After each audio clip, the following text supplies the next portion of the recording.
का नाम है the man who become kaiju. Episode की शुरुआत में हमें एक मॉन्स्टर दिखाया जाता है जो कि होता है काइजू। काइजू गॉडजिला की तरह के मॉन्स्टर्स होते हैं जो कि सिटीज को तबाह कर देते हैं। इस वक्त एक काइजू योकोहामा सिटी में तबाही मचा रहा होता है और तभी अगले सीन में हम देखते हैं उसे किसी ने मार दिया होता है और सब जगह से आवाजें आ रही होती हैं कि मॉन्स्टर मर चुका है और अब हर जगह डेंजर खत्म हो चुका है। और हम देखते हैं उसकी बिल्कुल आंख के सामने एक लड़की खड़ी होती है जिसे दूर से एक बंदा दूरबीन से देख रहा होता है और यही है हमारा मेन कैरेक्टर। और ये कह रहा होता है शायद आज हमें ओवर टाइम लगाना पड़े। और उसके बाद हम इसकी टीम को देखते हैं जो कि गाड़ी में होते हैं और तभी वो उठ जाते हैं काम करने के लिए। इनका काम है जब मॉन्स्टर मर जाए तो सफाई करके सब कुछ साफ करना। उसके बाद हम उसी लड़की को देखते हैं जो कि कैप्टन होती है डिफेंस क्रॉप्स की और ये थर्ड डिवीजन से होती है और लोग इसकी वाह वाह कर रहे होते हैं और इसके टीम वाले भी इसके साथ होते हैं। फिर हम उसी बंदे को देखते हैं जो कि अपना काम कर रहा होता है और तभी जब वो मास्क उतारता है तो हमें उसका नाम पता चलता है। उसका नाम है हिबोनी कैफका और उसकी एज है 32 ईयर्स। और वो अपनी टीम से कह रहा होता है कि मॉन्स्टर के आर्गन्स के साथ ज्यादा मत उलझना। लेकिन एक बंदा ऐसा ही कर रहा होता है। कैफका उसे रोकता है लेकिन तभी उस मॉन्स्टर आर्गन से एक फ्लोट जैसी चीज बाहर निकलती है और उसकी टांग पर गिर जाती है जिससे उसकी टांग जल जाती है। हमें पता चलता है कैफका को यहाँ रहकर बहुत ज्यादा एक्सपीरियंस आ चुका है। इसके बाद कैफका उस बड़े से मॉन्स्टर को देखकर कहता है अगर ऐसा ही चलता रहा तो हमें पूरा वीक लग जाएगा इसे साफ करने में। लेकिन तभी कैफका का मैनेजर उसे बुलाता है और कहता है तुम्हारी ड्यूटी कहीं और शिफ्ट कर दी गई है। कैफका कहता है कौन से एरिया में? तो उसका मैनेजर बताता है टेस्ट टाइम में। कैफका को यह सुनकर बहुत बुरा लगता है और वो अपने एक साथी को अपने साथ ले जाता है जो कुछ कह रहा होता है कि मैं वहां नहीं जाना चाहता। और हमें पता चलता है उस जगह को कोई भी क्लीनर पसंद नहीं करता, वो जगह सबसे ज्यादा बुरी है। इसके बाद हम देखते हैं कैफका और उसका साथी वहां आ चुके होते हैं। इस जगह से बहुत ज्यादा स्मेल आ रही होती है लेकिन कैफका फिर भी हिम्मत जुटाता है और वो काम कर देता है। उसके बाद हम कैफका के घर का सीन देखते हैं जहां वो अपने घर पहुंच जाता है। वो चाबी को दूर फेंककर थका हुआ बेड पर जाकर गिर जाता है। वो कहता है मैं तो बहुत थक गया हूँ और अभी तक मेरे नाक में वो स्मेल आ रही है। उसके बाद वो सोने से पहले ब्रश करता है और टीवी देख रहा होता है जिसमें एक न्यूज चल रही होती है और उस न्यूज में वही थर्ड डिवीजन की कैप्टन के बारे में बता रहे होते हैं। कैफका उसे टीवी में देखकर कहता है वो एक कैप्टन भी है और अपनी ब्यूटी के साथ वो और भी पॉपुलर होती जा रही है। इसके बाद हमें कैफका का एक फ्लैशबैक दिखाया जाता है जिसमें हम दो बच्चों को देखते हैं जो कि काइजूस की वजह से मची तबाही को देख रहे होते हैं और कहते हैं हम दोनों एक साथ सभी काइजूस को खत्म कर देंगे। इसके बाद कैफका सोचता है कि पता नहीं मैं इस जगह पर क्यों रह गया, लेकिन फिर वो अपना मुंह मोड़ता है और कहता है मैं इस बारे में क्यों सोच रहा हूँ, मेरे पास वो सब कुछ है जो मैं चाहता हूँ और एक डिसेंट अपार्टमेंट। उसके बाद हमें उस कंपनी का सीन दिखाया जाता है जहाँ पर कैफका काम करता है। उसका नाम होता है प्रोफेशनल काइजू क्लीनअप क्रॉप्स।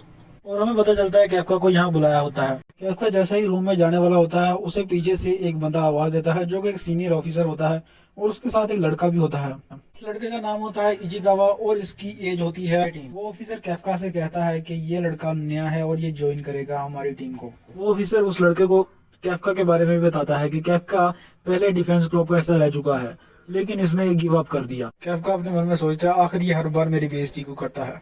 और उसके बाद वो लड़का पूछता है कैफका से कि आखिर तुमने गिव अप क्यों किया। कैफका थोड़ी देर सोचने के बाद उसे कहता है हम सबकी एक लिमिट होती है और मुझे रियलाइज हुआ कि वही मेरी लिमिट है तो मैंने गिव अप कर दिया। वो कहता है अगर तुम मेरी जगह होते तो तुम भी कर देते, लेकिन तभी वो लड़का कहता है नहीं मैं नहीं करता, मैं यह समझने से पहले मर जाऊंगा और मैं ये समझना भी नहीं चाहता। ऐसा कहते ही वो यहाँ से चला जाता है। कैफका कहता है मैं जैसे भी रिस्पॉन्स करूँ लोग मुझे बुरा ही समझते हैं। उसके बाद हम देखते हैं कैफका और उसकी टीम काम पर जाने ही वाले होते हैं।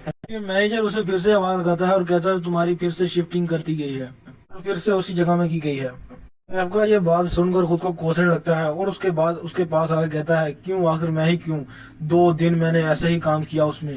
तो मैनेजर कहता है कि तुम उसमें अच्छे हो और इस बार उसके साथ इचिकावा को भी जाना पड़ता है। और हम देखते हैं इचिकावा और वो काम करने के बाद एक दूसरे के पास बैठे होते हैं, उनके साथ और भी वर्कर्स होते हैं। लेकिन इचिकावा की पहले दिन काम करके बहुत बुरी हालत हो चुकी होती है।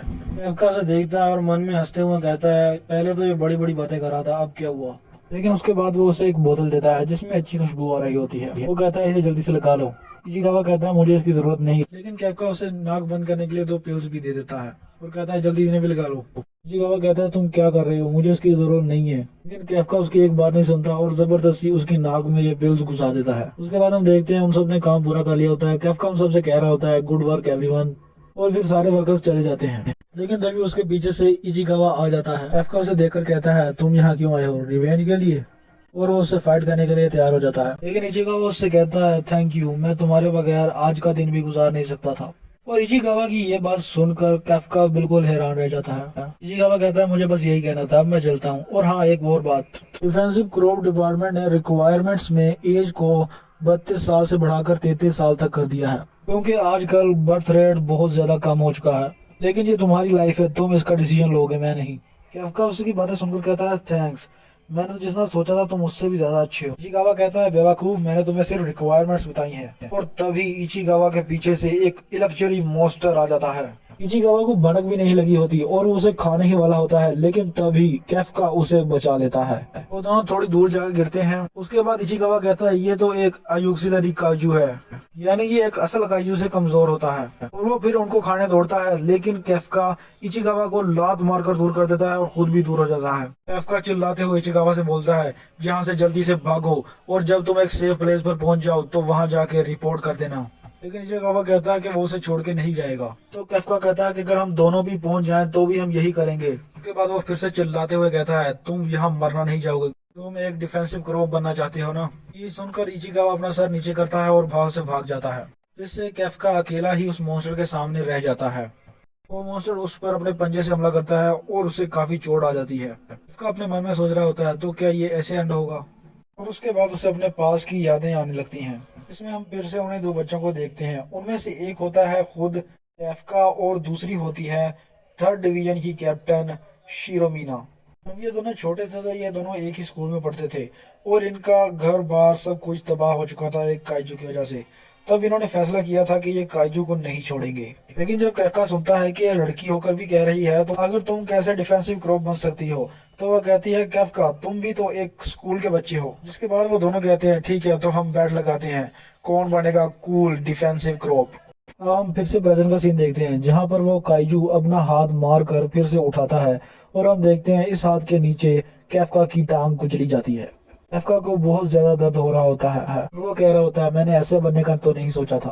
और वो काइजू कैफका को खाने ही वाला होता है कि तभी वहाँ आ जाता है इचिगावा और उसके सर पर डंडा मारकर कैफका को चिल्लाकर बताने लगता है अगर मैंने तुम्हें छोड़ दिया और यहाँ से भाग गया तो मुझे डिफेंसिव क्रोप बनने का कोई फायदा नहीं होगा। और वो कहता है मैंने रिपोर्ट कर दी है। उसके बाद हम देखते हैं वो मॉन्स्टर उन्हें खाने ही वाला होता है कि तभी उस मॉन्स्टर के बॉडी में होल्स हो जाते हैं। उसके बाद उसकी बॉडी पूरी तरह से खत्म हो जाती है। कैफका और इचिगावा दोनों ये देखकर हैरान रह जाते हैं। और हम देखते हैं यहाँ आ चुकी होती है जापान की 3rd डिवीजन डिफेंसिव क्रोप और उसकी कैप्टन ने ही ये सब किया होता है। लेकिन जब वो कैफका को देखती है तो वो तभी मुंह मोड़ लेती है और कहती है दो लोग इन लोगों को संभालो और बाकी सब मेरे साथ आ जाओ। और उसके बाद वो अपने लाइन पर बैठकर चली जाती है। इसके बाद हम योकोहामा सिटी के जनरल हॉस्पिटल का सीन देखते हैं जिसमें एडमिट होते हैं दो पेशेंट और ये कोई और नहीं बल्कि कैफका और इचिगावा होते हैं। कैफका लेटा हुआ अपने मन में सोच रहा होता है कि मीना तो अमेजिंग हो चुकी है, उसने इतनी टेरिबल चीज को एक ही झटके में खत्म कर दिया। लेकिन फिर इचिगावा बोलता है और कहता है थैंक यू आपका फिर से मेरी जान बचाने के लिए, अगर तुम वहाँ ना होते तो शायद आज मैं मर चुका होता। तुम सच में वहाँ पर कूल लग रहे थे।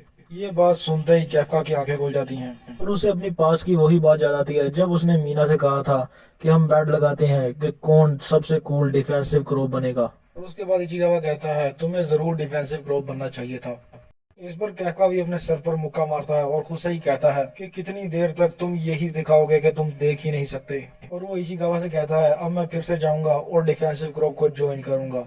लेकिन वो ऐसा कहता ही है कि तभी वो देखता है कि उसके सामने तो एक काइजू है जो कि उड़ सकता है और वो काइजू भी उसे देखकर कहता है कैफका चिल्लाने की कोशिश करता है लेकिन इससे पहले कि वो चिल्लाता काइजू उसके मुंह में चला जाता है। लेकिन इचिगावा उसे हलचल करता हुआ देख लेता है और उसका पर्दा हटाकर देखता है और हम देखते हैं कैफका अब एक काइजू बन चुका होता है। इचिगावा उसे देखकर शौक रह जाता है। कैफका भी अपने आप को जब शीशे में देखता है तो वो भी शौक हो जाता है। इसके बाद वो दोनों एक दूसरे को देखकर चिल्लाने लगते हैं। लेकिन उसके बाद कैफका उससे कहने लगता है ये मैं हूँ, नहीं ये मैं हूँ कैफका। लेकिन जब इचिगावा पीछे मुड़कर देखता है तो एक ओल्ड मैन उसे देख रहा होता है और वो रिपोर्ट कर देता है इसकी। इचिगावा और कैफका को याद आता है कि पिछले मॉन्स्टर को कैसे मार दिया गया था। इसलिए इचिगावा कहता है कैफका चलो यहाँ से भागते हैं। इसी के साथ हमारा एपिसोड 1 खत्म हो जाता है जो कि बहुत ज्यादा सस्पेंस के साथ खत्म हुआ है। अगर वीडियो अच्छी लगी हो तो लाइक करें, सब्सक्राइब करें और अगर ना लगी हो तो प्लीज मत करें।